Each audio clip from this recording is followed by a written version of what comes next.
So magandang hapon po guys sa ating lahat. So ngayong araw guys, mag-assemble tayo ng from AC electric fan to DC electric fan. So ang gamit natin guys ay 12 volts na motor. Ito guys, kita nyo, kinabit ko na siya agad. Focus lang natin. Ayan siya guys. So kinabit ko na agad yan siya para hindi tayo tumagal sa ating video dahil limitado lang yung video ng ating cellphone. So ito guys, kadarating lang kanina galing sa online shop. Sa online natin sa binili. Ayan, sa TikTok shop siya guys. Yan, nagkakahalaga siya ng 208 pesos kasama na yung speed controller niya. Ito.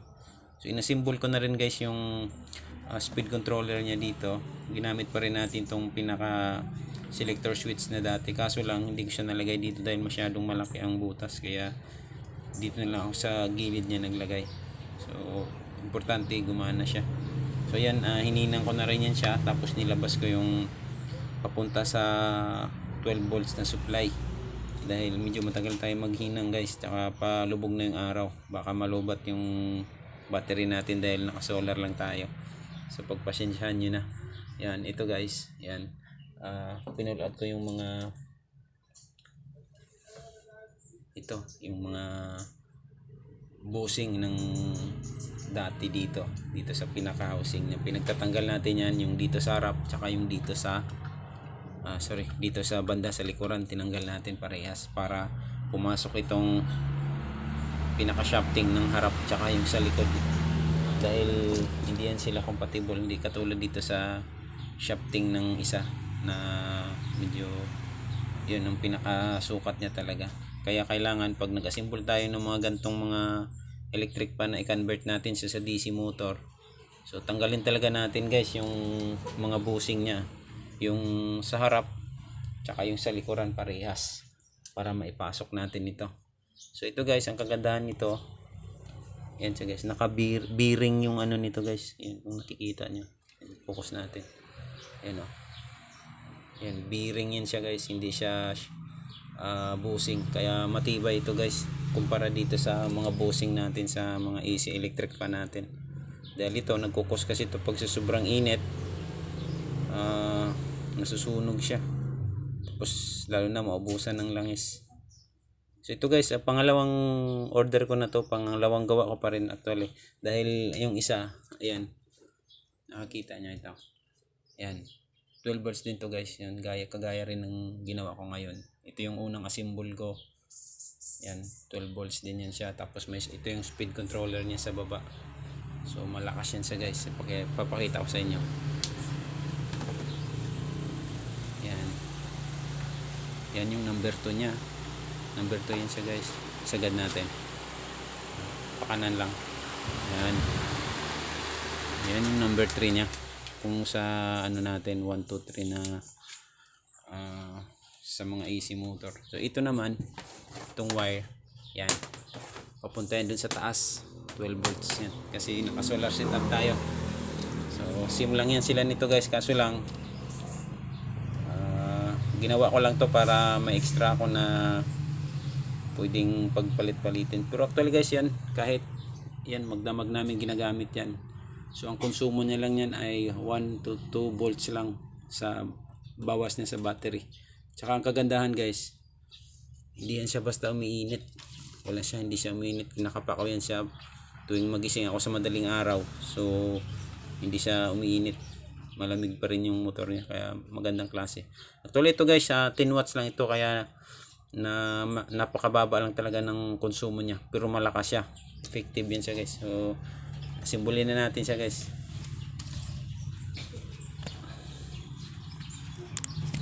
Maganda ito dahil lalo na sa panahon ngayon medyo mainit. Summertime na tayo. Kaya dapat talaga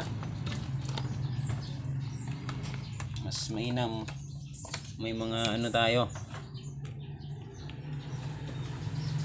12 volts na mga lalo na yung electric fan, gamit na gamit talaga ito guys. Kailangan talagang makatipid sa konsumo sa kuryente. Kaya madalas ngayon ang ginagamit ng tao ay mga naka solar setup na sila. Ito kasi ang electric fan, alam naman natin lahat na hindi mawawala talaga ito. Dahil mainit masyado ang panahon. Kailangan hindi tayong antabay sa ating mga electric fan.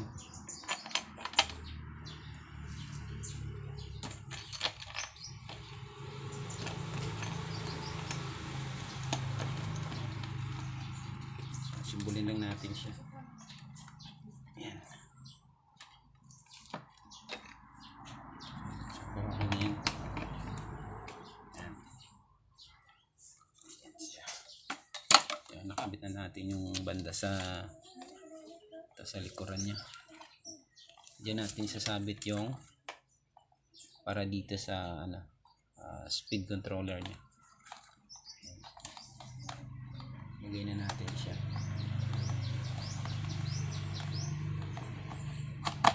Yan. Ito lang yung nakikita nyo na parang awang dahil yun yung dati na gamit niya. Yung switch. Hindi na natin siya ginamit. Actually guys, kung wala kayong speed controller, so pwede pa rin yan siya gagamitin yung mga switch na ito, katulad nito. So maglalagay lang tayo ng mga diode dito sa kanyang switch selector niya, 1, 2, 3. So yan lang tayong gagawin natin kung wala tayong speed controller. Pero kung may speed controller ka naman, depende yan sa'yo kung ano yung maganda sa diskarte mo. So wala namang problema. Para basta importante gumagana siya.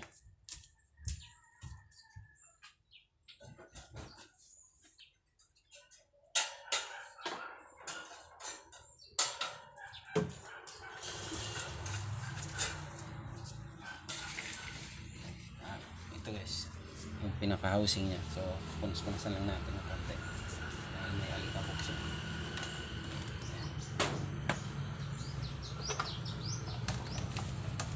Simbulin na natin siya agad para sarado na natin siya. Malaki ito dahil dating industrial pan kasi ito dati, kaya parang medyo malapat yung ano niya, yung pinakahawla. Malaki yung ilis eh. Maganda to dahil lahat pwede niyang sakupin.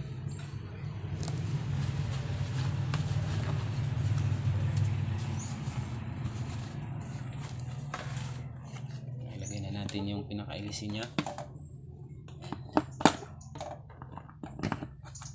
Push lang natin yan para sumagad siya ng gusto dun sa stopper niya sa bandang likuran. Ito naman, ilagay na natin yung pinaka-lock niya.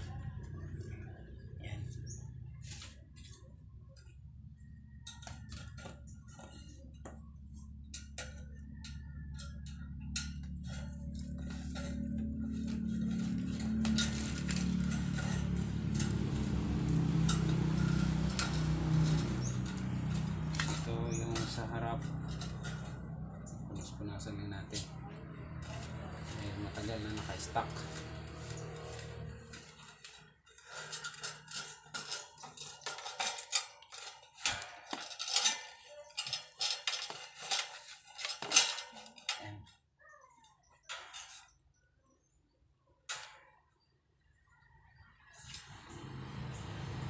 Baliktad na yung pangalan ni Dawel.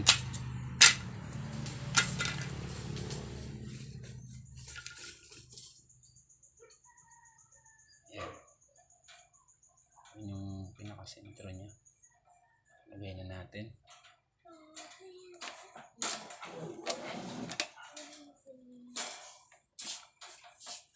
Yan siya.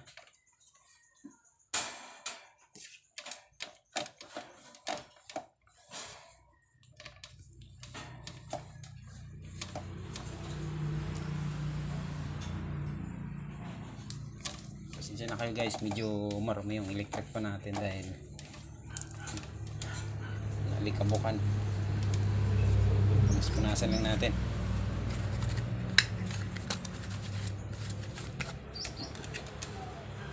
Ayan na siya.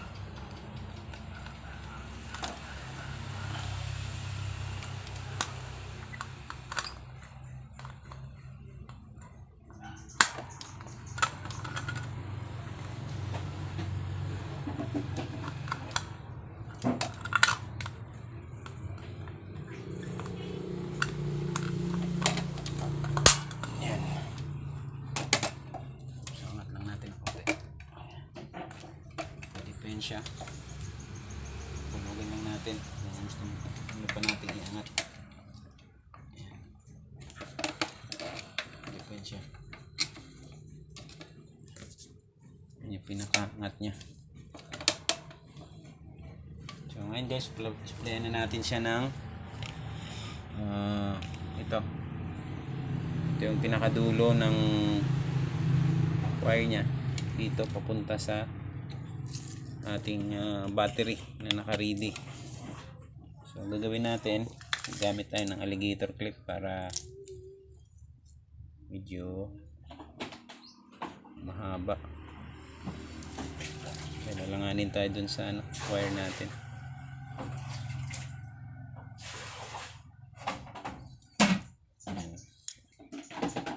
Ito yung negative, tapos ito yung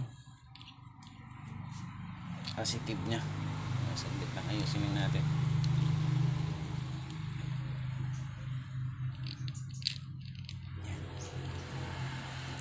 Natin yung speed controller.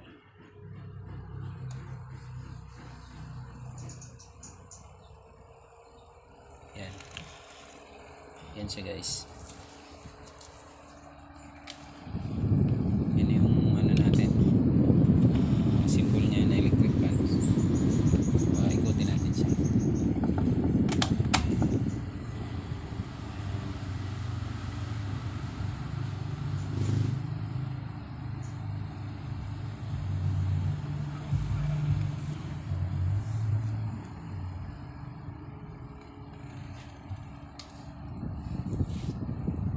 Medyo mabagal lang yung ikot niya.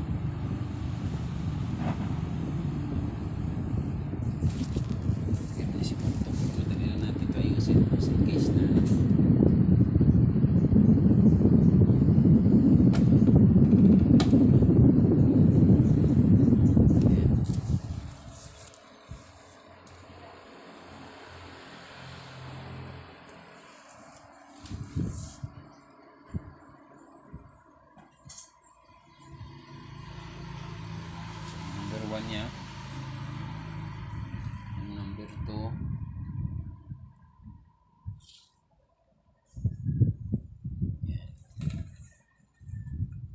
number 3. Yan yung number 3. Parang mabagal lang umikot na natin, may problema lang yung siguro yung mechanical. So pero importante gumana na siya. So sa mga nagbabalak dyan guys na bumili online ng mga gamit, lalo na ito guys, yung mga 12 volts na motor tsaka speed controller. So simple tip lang guys, masishare ko sa inyo. Kailangan tingnan nyo yung sold items. Pag marami yung sold items, ibig sabihin legit yan siya guys, magandang klase yan yung mga gamit. Tapos yung comment yan, tingin din kayo sa comment, pero mas maganda yung sa sold items para medyo ano kayo dun,